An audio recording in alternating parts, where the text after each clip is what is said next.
everyone. Welcome to the very first podcast about the FPL Season 3 of the quarantine seasons.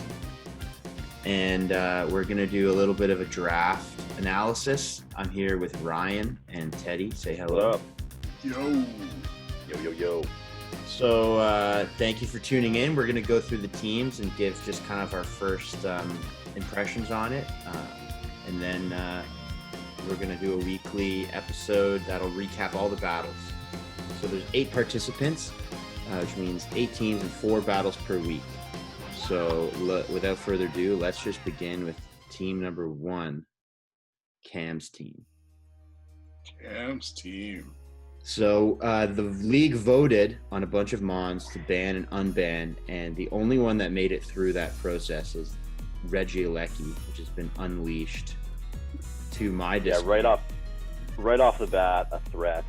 I voted to ban that. I think it's so busted. I mean, Yeah. I think you do have to run the ring target thing. Like, you kind of have to. Well, he didn't draft any trick users, really. He did, actually. And I know that because I just got wrecked by a Jirachi today on the ladder that tricked me a ring target, and I was like, oh. That's what that does. So y'all better be watching out for Jirachi tricking your ground types. And it would too, because you know you want to stay in nerf weight. Sure. Yeah, it's gonna be tricky. But you know, the one thing is that we can all prepare for that. So hopefully there's figure out a way. There's nothing tricky about it. Like, it's like you see Regieleki and you see the Jirachi and you're like, okay, just don't fall for the trick. And I'm fine. Yeah, exactly. But if you do, you're in trouble. It's, I mean, like, everybody, I think, drafted a ground type because of this monster. I mean, yeah, you gotta have a one. Drafted 2, but it looks like, Thomas is Landorus. Yeah, everyone has a pretty solid ground type to respond to it. So we'll see. My prediction is that it just tears this league apart. I think the first few weeks was wild, and then everyone's gonna really lock in and be like, "Don't let Jirachi trick you," because that's all. It's all. I don't think Crest gets tricked. So Crest gets tricked. I'm almost certain. I'll check right now. All right, but he yeah, it's going to be interesting. I mean, you know, he's got Rain, which always is a little spicy. Doesn't look like he has much to really abuse that, other than Omastar at the end, I guess. He's got the Salamence. I've seen Salamence run Hurricane because it just got it, and I've seen it run it in a spec Salamence in the Rain. That's pretty spicy, actually. So yeah, Crest does get tricked. So he has 2 trick users. So okay. Good to know.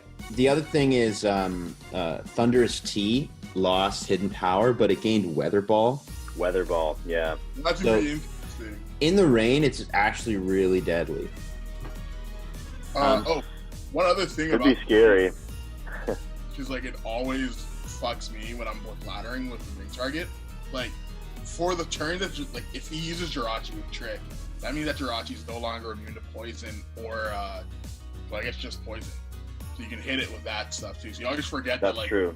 For the first 2 turns, if it has it, which there's no guarantee. I don't even know if he's going to be running the ring target or if he's just because he could honestly just run Pelipper deals with most ground types even just by itself. But with Ice Beam, Nidoking, and that Nidoking is rude. Scary. That thing always hits so much harder than you expect. And if nothing gets behind the sub, you're in trouble. Mm-hmm. The thing about it is in the league, I feel like it's got strengths and weaknesses. Its strengths is it's mad coverage. You can just put whatever you need on it for that week, but it is slow. True. And so it can be countered because it's coming, but it's got so much coverage that it'll be hard to predict. It's slow, but weirdly fast. It's 85 speed, so it's you're gonna lose to other offensive ones, but it's it can set up easily on slower defensive ones. We'll see. I think Jirachi that late was kind of an upset. That's I feel that. Other than that, I feel like everything is pretty good. I'm excited to see what Zarude does in like the league, because it doesn't do much in like the ladder. Mhm. Yeah, sure, just Maybe it'll not. find a place in this league. Well, I'm just glad that, because I was like, it's his only. I guess he has Salamence, and Cresselia is a good like earthquake resist. I guess I'm just looking at the earthquake resists.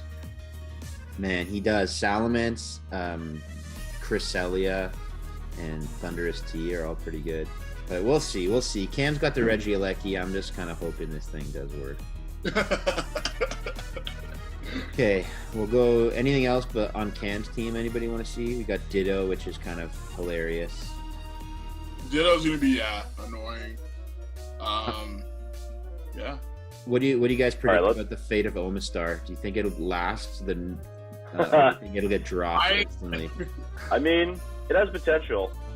Power Meteor Beam set is scary, Like especially in the Swiss rain. Whip, Power Meteor Beam. I feel like it can do like it's gonna put in a lot of work. Someone's gonna get like tripped up by like Omastar and like be like, oh no. Someone will forget. I think he'll How drop it powerful. for Barraskewda in like 2 weeks or something. True. Like that's probably the right play, but like he I has to get one Meteor Beam sweep off before he's like I can't advocate for Barraskewda, that much I will say. that thing. Anyways, I think we should move on. Yeah. Okay, Yeah. Nico's team. Nico is. I think this is in general maybe the weakest draft. But He had the weakest first rounder, I gotta say. yeah, I that's mean, you know, it's true. respect I mean, to Victini, but there were better things that were around. I get like the thing is, I feel like, I guess like it's Well, pretty the thing is that A lot of old the gen other stuff. thing I thought that he should have picked over Victini, he picked up in the second round anyways. So I thought Dragon Knight was the first rounder for sure. yeah, true. So Well, Victini, honestly, if you reverse those two picks, I don't have an issue with it really. you can't really sleep on Victini. In the FPL, Victini's nasty because like it can go. It's one of those Me models too. like has 6 special coverage and physical coverage. Mm-hmm. Like Hard to placing predict. Victini always. V Like, Create has 180 base power, folks. that is the other. That's Bandit- coming off a 100 base attack stat Oh, and with a 1.1 victory star boost. He Which loves. is not to forget. So I know he loves banded Victini, so we're gonna see some huge V creates. Actually, you know what? The Hippodon Azumarill draft was like I like that. super spicy. Azumarill went. he's so got threats. He's got threats. Gengar 9th. That's Like, wild. Gengar went 9. Like Gengar is Yeah. always good. Like that's Cavalion, Cavalion always puts like he puts good in work. utility. And then he He's got got some interesting stuff. Xurkitree, I think, is going to be interesting. I don't. I think it went too high in the I think draft, Xurkitree- personally. But I mean, you know, just not having that HP Ice is going to hurt it. But it does get Energy Ball, you know. It So lost HP Ice and it lost Quiver Dance. Like it, it had Quiver Dance. Oh it shit! had quivered had in? it back in the day. No way. It did. Really? In Oras. It had, not Oras. No, it was under- tail glow. It had tail glow. Tail Glow, not Quiver Dance. Yeah, Tail Did it lose tail glow? Oh wait, did it lose Tail Glow? Yeah, it lost Tail Glow. What? Damn, that actually I had no idea. I thought Whoa. that was Yeah, Why? Tail Glow doesn't move anymore because there's no more. in there. What's his face? What was the Pixie Mom that had Tail Glow, the water one? Oh, Oh, Manaphy. Manaphy.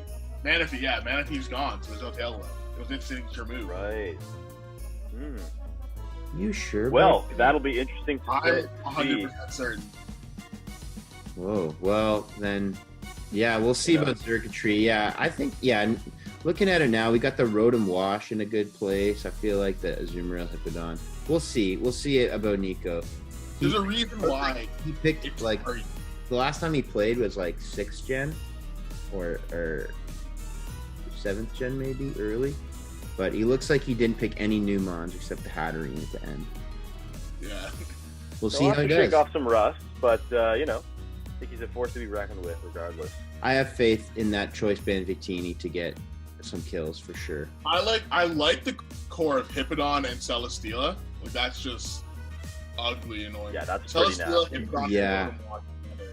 Wow, you're actually right. Celesteela and Rotom Wash together is just like a really dangerous combo. That's yeah, like being Celesteela, leech seeding, helping the Rotom, like is gonna be a problem. Yeah, that's actually really interesting. Cool. He's got the Hatterene, but it doesn't look like he has a big Trick Room threat team, so probably don't have to worry about that too much. Okay, so we'll move on to Thomas. Thomas got the famous Landorus T to begin. Highly agree with his first pick here. I think you can't really go wrong. Can't go wrong. Unbelievable strength, bulk, coverage, versatility. Just a great mon all around. Does everything you wanted to do. Absolutely. Thomas got a few pickups that I was really stoked about. Corviknight 10th was insane. I think It's amazing. That thing's good. Like, I don't really know why everyone slept on it. But, yeah. I'm really excited to see Tapu Lele and Nihilego in the league. They both Tapu Lele was banned before, and Nihilego, it's been a while since we used it, so I'm excited to see what they do. Lele Halucha is gonna be a problem. I'm so happy you didn't get Halucha, Ryan. Like, having the Yeah. like seed you're gonna be pre. I wanted that round. I could have, but I've had it a couple times, I think, and I was just like, I don't know. Also, yeah, my terrain heat is going to be Raichu, folks. Y'all better watch out. Yeah. Yeah. The Volcarona late is sick. Thomas has some threats. The Halucha is like a really big threat in my eyes. Yeah. And he's got the Dracozolt, but no sand. So I don't know if we'll see like a Gigalith or. I wonder if Latias is getting good like nowadays. It's like it's. I guess it'll be cool defensively, but it doesn't seem like it can. It's not the same as it was like back in like Oras, and it was like top tier. I mean, it might do well in the psychic terrain too. That's true. Oh, it gets expanding force. Oh yeah, that'll fuck. Yeah, expanding force Combine Laddie might be pretty good, but we'll see. We'll see what happens. And it got mystical fire and whatchamacallit. I mean, it's got coverage at its ass, so it's going to be hard to prepare for it. Yeah, that's gonna be annoying. I think the Nihilego will be the sleeper pick here. I actually think it'll be really good. You also got Weavile 9. That's sneaky.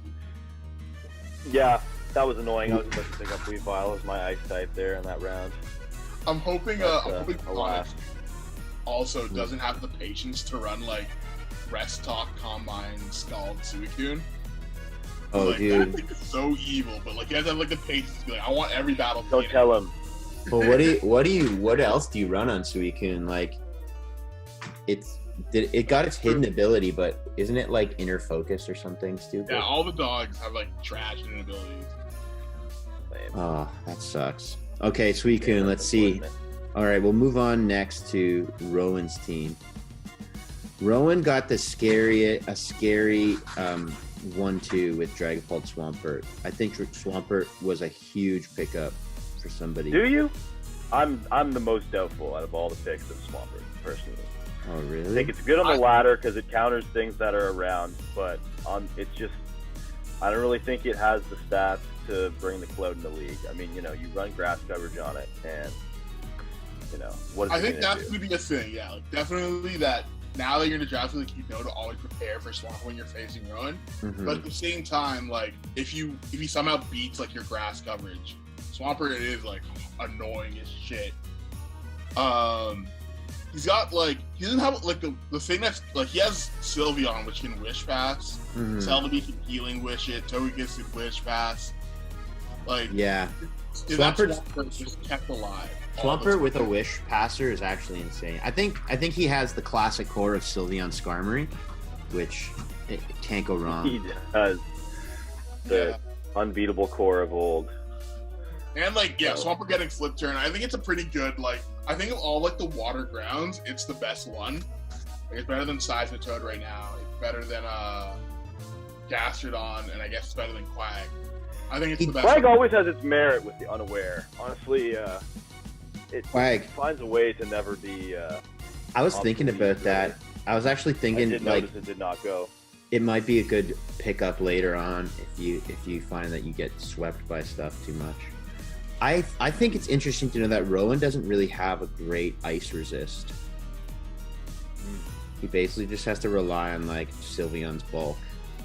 That's true. Well, he's got Entei. Entei, yeah. Entei will be the one, but hard to rely on that so much. Mew or AV Kong could probably tank some ice hits pretty good. It's an interesting point. I mean, I've definitely thought ice would be a really strong attacking type in this meta, especially with all the returning dragons and whatnot. You know, Lando's back, Dragonite's back, Garchomp's back. Like, I think ice is going to be pretty strong. Yeah. He's got a few like overlapping things I've noticed. He's got like Dragapult, Como, Conkeldurr, Sirfetch'd, Sylveon, Togekiss. He's kind of doubled up on a few of those things, like the fighting type, the kind of bulky fighting type. That could potentially be a good thing. Is like you have like take your pick. If you want the defensive fighting type, you bring Como 1 week. If you want like more offensive, you can bring like Banded Sirfetch'd with like first impression and shit. Like it could work maybe, but there is a lot of overlap. It's pretty easy to say like, all right, I need to bring ice types and like psychic types against Rowan, and then like fairy type and like his only fairy answer is Skarmory and that does not like Moonblast a lot. It's true. Yeah, so we'll see. He's gonna have to. Maybe I'll trade him for some of that good stuff he's got. All right, next on to Ryan's team. So Ryan, you want to walk us through your choices? I see you have 3 Tapus. Is there a reason? I have 3 Tapus. That was partly for style and partly for trying to be good. Tapus, I mean, Coco's obvious first choice. Oh yeah. Yeah. The terrain, lots of good coverage, speed tier, crazy. It's just one of those things I always really wanted to draft every time or ever since it came in the league. Tapu Fini, I was, not really sure about, but just super reliable, bulky water. Got my Excadrill T-Tar core, which I've been wanting for That's insane that went many third. moons. That went third. That's insane. Pretty excited about that. And after this, I pretty much just wanted to maintain good offensive mons while trying to build cores. Looking forward to Tapu Bulu, T-Tar, etc. Whoa, Cinderace that like late also was pretty big. I'm looking at that bottom, like Cinderace, Gyarados, Kyurem, Lucario, Dugtrio. Like that's like heavy hitter. It's pretty offensive. I mean, y'all know me. I'm hyper offense all the way. So pretty much just trying to hit as hard as possible out here. And, Is that why you drafted Chansey? That's why I drafted Chansey, so I can have 5 trucks and Chansey. That's to going to be my glue your hyper offense team together. Yeah, it's going to be like, all right, I'm just going to hit you so hard 5 times and switch in Chansey every other. Exactly. Just hit you as hard as I can. Go into Chansey's off-roll and teleport into the other hard hitter. Exactly. Pick off your one annoying thing with Dugtrio and win. That's going to be like my whole plan. So, it's going to be a flop. Y'all should have banned Arena Trap. That's all I'm going to say. Another thing we voted on was the trapping abilities. We were allowing them. So Dugtrio is the threat. There's no Gothitelle drafted or Wobbuffet drafted. So. Bring Shed Shell, people. Bring Shed Shell. Okay. Now on to my draft.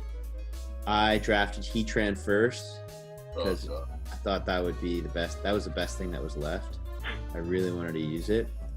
And I got Torntea, Zero Aura, Rillaboom. Been waiting for Rillaboom. True.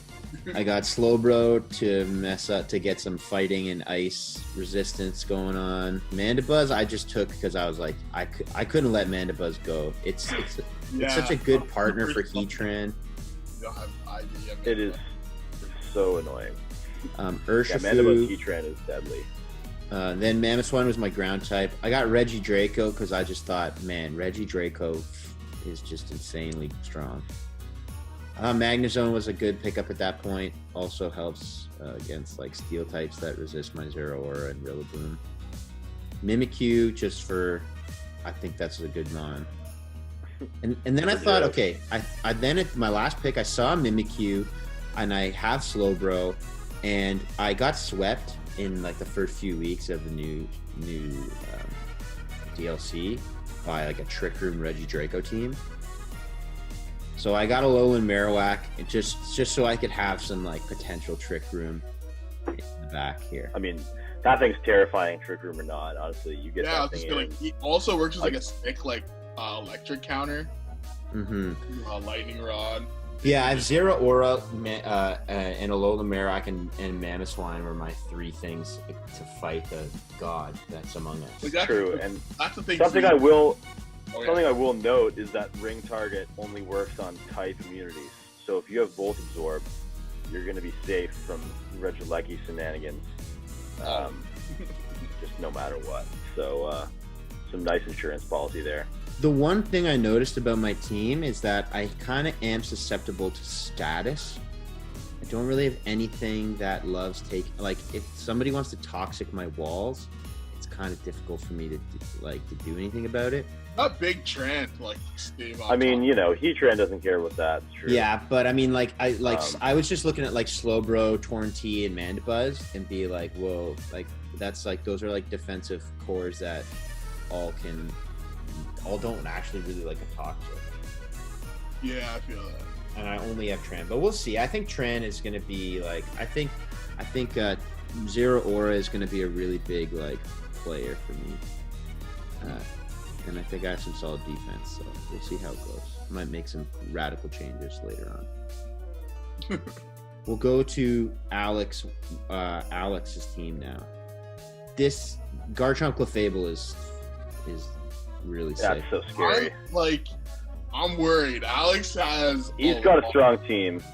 Yeah. Oh, Moltres, Buzzwole are both insane. Moltres, for some reason, is like a god in this new gen. I'm very curious to see how well it does in the league. I mean, I know Roost is a really strong asset around here, so we'll see if it can prove itself with its newfound. The options of having the option to be able to run either defensive Moltres or defensive Zapdos is scary. It's like either get burned or get paralyzed. Like, And you know, True. And That's I think as far as fire types go as well, in general, like Moltres is a good offensive threat too. It's strong.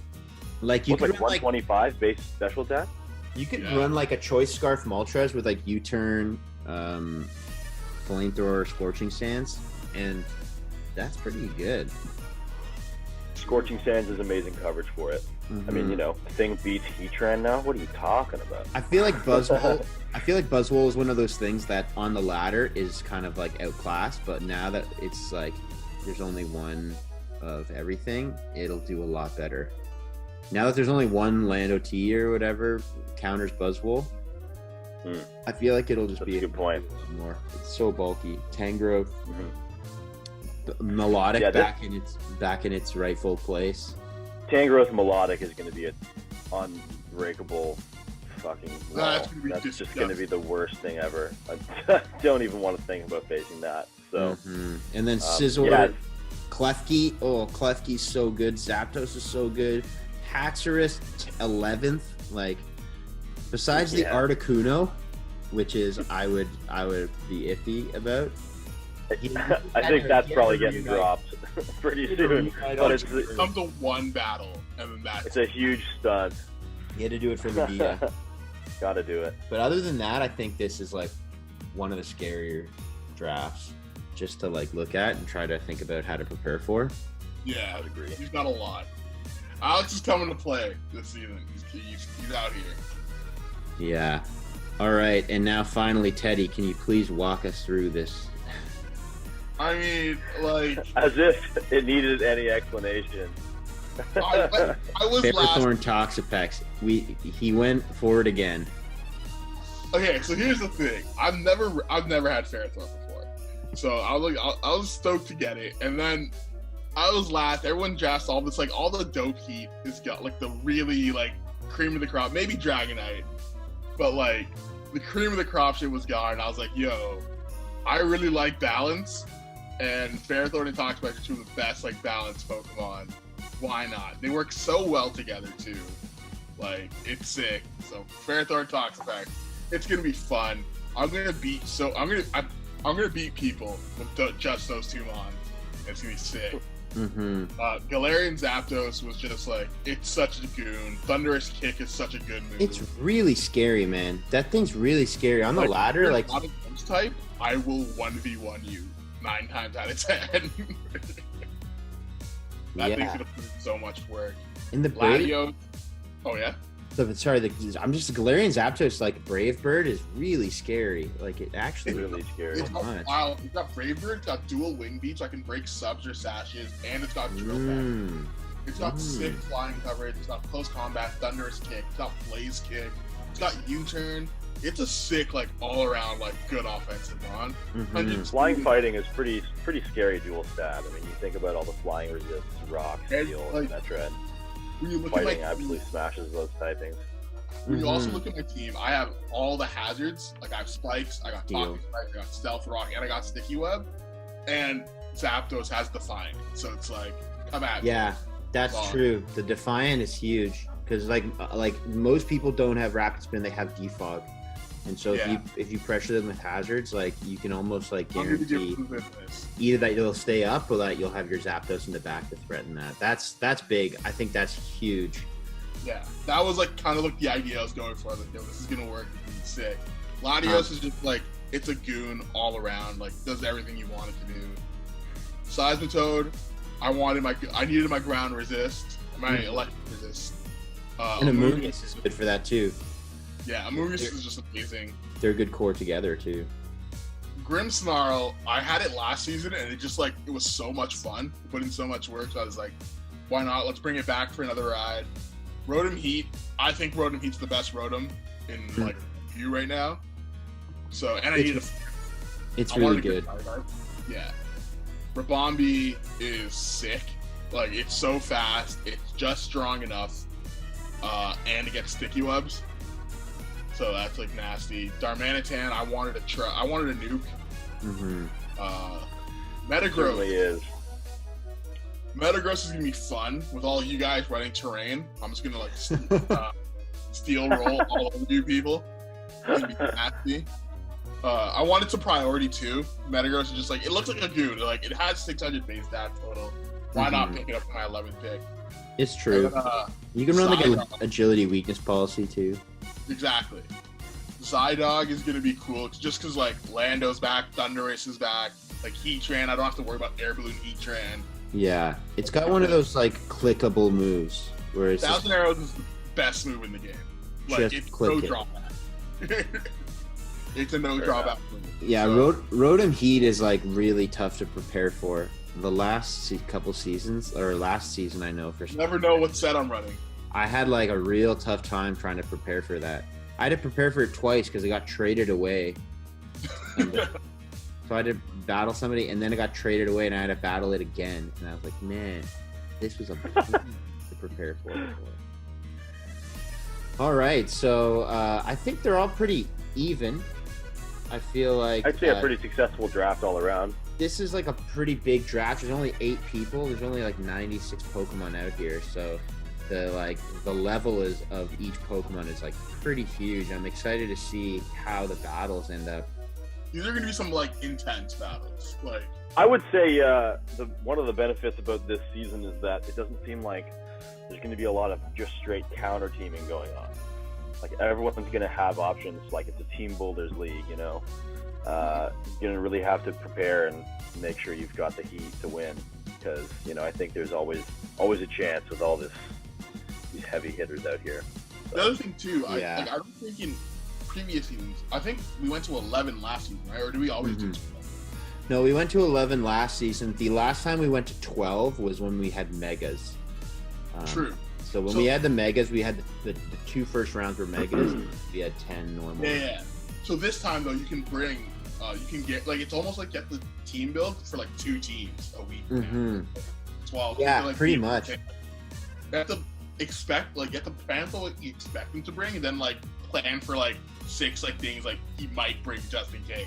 Yeah, because there's like your team building's really going to be at the forefront this season. Like because 6 things are going to be on the bench. So it's like, you know, you look at the team and like even if you bring something for something, like if you bring something that you think is going to come for something that you think is going to come, like there is just as good a chance as they had a whole other idea and didn't bring it. Exactly. So you have to team build and just make a good team.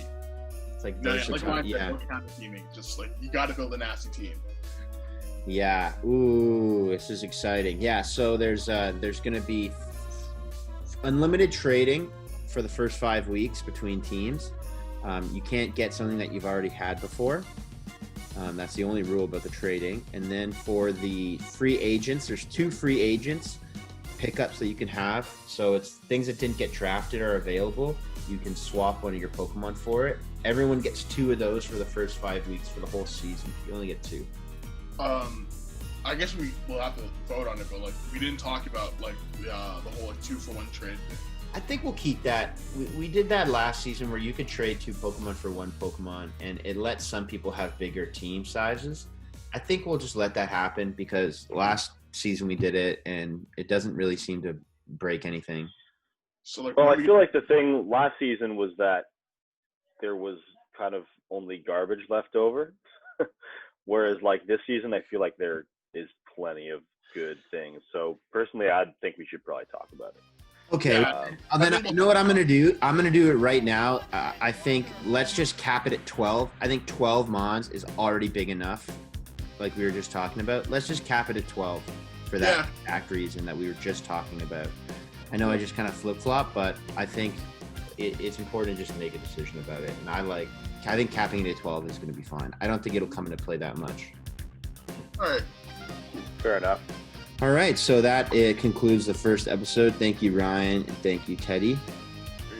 We hope the people that are watching enjoyed this. Let us know anything that you'd like to see in the future. We're going to bring the first match to you next week. And until then, have a good one, everybody. Peace.